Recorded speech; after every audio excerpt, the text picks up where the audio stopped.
आज आपण एक गोष्ट ऐकूया जिचं नाव आहे उपास. सकाळची वेळ होती.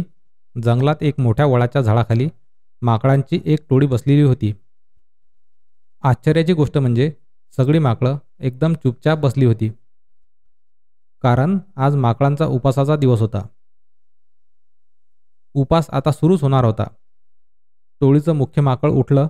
त्यांना एक सल्ला दिला. संध्याकाळचं जेवण आताच तयार करून ठेवूया, म्हणजे उपास संपला की लगेच आपल्याला खाता येईल. ही कल्पना सर्वांना पसंत पडली. एका क्षणात सगळी तरुण माकडं उड्या मारतच पळाली आणि पिकलेल्या स्वादिष्ट केळ्याचे घडे घेऊन आली. मुख्य माकडाची बायको म्हणाली, आताच सगळी फळं वाटून देऊया का? उपास संपल्यावर फळं वाटण्यात उगीच वेळ वाया जाईल. शिवाय संध्याकाळी आपल्याला खूप भूक लागलेली असेल. माकडाचं यावर एकमत झालं. सर्वांनी आपापल्या वाट्याची किडी घेतली आणि नीट जपून ठेवली. एक मोठं माकड म्हणालं, फक्त एकच केळ सोलून ठेवूया का? फळं न खाता नुसतंच त्याच्याकडे पाहत बसणार, त्याला ते सहन होत नव्हतं. टोळीच्या प्रमुखांना आदेश दिला, ठीक आहे, फळं सोलून ठेवूया, पण लक्षात ठेवा संध्याकाळपर्यंत कुणीही खायचं नाही. वा, ही तर मस्त कल्पना आहे. मग सगळ्या माकडांनी आपापली केळी सोलून ठेवली.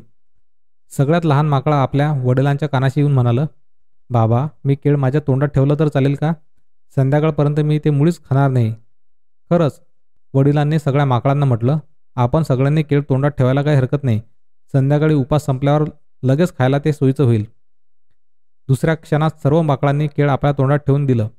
एकमेकांकडे पाहून ते आता काहीतरी खणाखुणा करू लागले.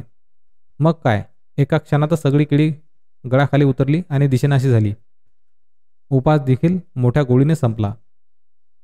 तर मग कशी वाटली ही आजची मजेदार गोष्ट?